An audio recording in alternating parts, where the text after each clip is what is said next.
বাঙালি মুসলমানদের সবচেয়ে বড় বিনোদন হচ্ছে খাদ্য। সংস্কৃতিকে তুচ্ছ তাচ্ছিল্য করার যে সংস্কৃতি, এই সংস্কৃতি তারা প্রথম থেকে পেয়ে আসছে। মন্ত্রণালয় এগুলোকে গ্রাস করেছে। সকালবেলায় অফিসে না এসে মন্ত্রণালয়ে গিয়ে মন্ত্রীকে তুষ্ট করা।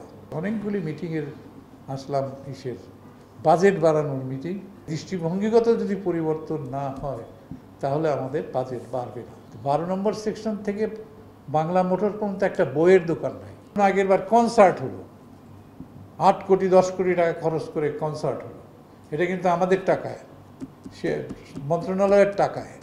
সেই কনসার্টটা না করে আমরা শুধু বলেছিলাম যে 50টি দলের কর্মীদের সার্বক্ষণিক নাটকের কাজ করার জন্য আমরা একটা স্যালারি গ্র্যান্ট দেব। সেটার বাজেট ছিল 11 কোটি টাকা মাত্র। 11 কোটি টাকা, দুটো কনসার্টের টাকার চেয়েতেও কম। আচ্ছা, এবারও দ্রোণ কনসার্ট হচ্ছে, অমুক হচ্ছে, তমুক হচ্ছে, এই জিনিসগুলো হবে এবং এইগুলোর কোনো জবাবদিহিতা নাই। কারণ কথা ছিল 1973-এর বিয়েতে যেটার বলে শিল্পকলা জন্ম নিয়েছে, সেখানে কিন্তু কথা ছিল যেটা হবে একটা স্বায়ত্তশাসিত এবং নির্বাচিত কমিটি। প্রত্যেক জায়গায় এটার সদস্য থাকবে এবং সদস্যরা বাংলা একাডেমিতে যেমন আছে, কিন্তু সেটা কার্যকর নয়, কারণ মন্ত্রণালয় এগুলোকে গ্রাস করেছে। এবং মহাপরিচালক যারা থাকে তাদের একটি কাজ সকালবেলায় অফিসে না এসে মন্ত্রণালয়ে গিয়ে মন্ত্রীকে তুষ্ট করা, এবং মন্ত্রী ওখানে মন্ত্রণালয়েই তাদের দিনের অনেক সময় কেটে যায়। তো সেটা একটা। আরেকটা যেটা বড় কথা, সেটা হচ্ছে সংস্কৃতির উপর আমাদের শাসক গোষ্ঠীর, আমি যদি 72 সাল থেকেই ধরি এখন পর্যন্ত, শাসক গোষ্ঠীর একটা অবজ্ঞা আছে। অবজ্ঞার চাইতে বড় কথা হলো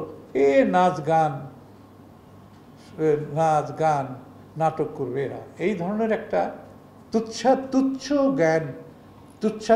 জ্ঞান তাদের মধ্যে আছে।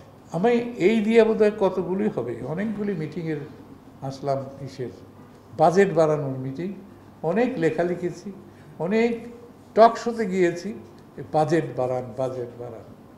কিন্তু সরকার কখনোই কর্ণপাত করেন না। এই কারণে যে এই বললাম না, সংস্কৃতিকে তুচ্ছ তাচ্ছিল্য করার যে সংস্কৃতি, এই সংস্কৃতি তারা প্রথম থেকে পেয়ে আসছে। যে এটা কোনো গুরুত্বপূর্ণ ব্যাপার না, কোনো দৃষ্টিভঙ্গিগত পরিবর্তন হয় না। কাজে দৃষ্টিভঙ্গিগত যদি পরিবর্তন না হয় তাহলে আমাদের বাজেট বাড়বে না, এটা আমার ধারণা। এখন এটা আমরা যে দাবি দেওয়াগুলো করছি, সবাইকে মিলে দাবি করছি। এখন ভেবে দেখেন, যে দেশে এত বড় একটা জনপদ মিরপুরের ইয়ের থেকে একেবারে লাস্ট সেকশন, যেটা 12 নম্বর সেকশন থেকে বাংলা মোটর পর্যন্ত একটা বইয়ের দোকান নাই, একটা লাইব্রেরি নাই, একটা সিনেমা হল, একটা মঞ্চ নাই, উত্তরাতে একটা সিনেমা হল নাই, একটা লাইব্রেরি নাই, ধানমন্ডিতে নাই, তারপর আপনার কি বলে গুলশান বনানী, কোথাও সিনেমা হলও নাই, নাট্যমঞ্চ তো দূরের কথা। তাহলে ব্যবস্থাটা ভাবুন, যে এই মানুষগুলো কি শুধু খাবে? হ্যাঁ, এটাই সত্যি কথা। বাঙালি মুসলমানদের সবচেয়ে বড় বিনোদন হচ্ছে খাদ্য। এবং এটা আমাদের ধানমন্ডিতে আসেন, 27 নম্বর রোড থেকে 2 নম্বর রোড পর্যন্ত 1350টি রেস্টুরেন্ট। এবং এখনই যে যাব আমরা বাড়িতে, গাড়ি রাখার জায়গা নেই, যাওয়ার জায়গা নেই। তো কি বিনোদন ধানমন্ডিবাসীর? বড় বিনোদন হচ্ছে খাওয়া।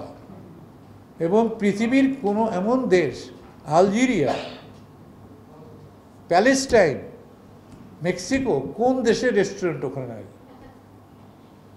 সব দেশের রেস্টুরেন্ট আছে। তাহলে মানুষ শুধু যদি খায়, তার যদি কোনো বিনোদন না থাকে, শিক্ষা না থাকে, এখান থেকে যদি সংস্কৃতি তৈরি না হয়, এখন এই ভাবনাটা কে ভাববে? তাহলে আমাদের ওরকম দরকার। আমরা বলেছিলাম যে এই যে বঙ্গবন্ধুর জন্ম শতবর্ষ হচ্ছে, অন্তত 100টা স্টুডিও থিয়েটার করে দেন আপনারা। এগুলি বলাতে পরবর্তী মিটিংয়ে আমাকে আর ডাকে নেই। তো এই হচ্ছে এদের অ্যাটিটিউড যে আমরা তেমন কিছু চাই না, একটা এই যে খুবই প্রপার নয়, মিরপুর একটা স্পেসে অভিনয় করলাম আমি, ঈদের দিন, ঈদের পরের দিন, তারপরের দিন, তারও করলাম, 100 দর্শক বুঝতে পারে, ফুল হাউস, ফুল হাউস, মানুষের ক্ষুধা আছে, আকাঙ্ক্ষা আছে, কিন্তু আমরা সেই ব্যবস্থাটা করতে পারি। এবং এই জন্যই বলছি, সংস্কৃতি মন্ত্রণালয় উঠিয়ে দিলে হয়তো এই ভাবনাগুলি আমরাও করব, এবং সরকারের মধ্যে যদি কোনো সহৃদয় সংস্কৃতবান ব্যক্তি থাকে তারাও করবে।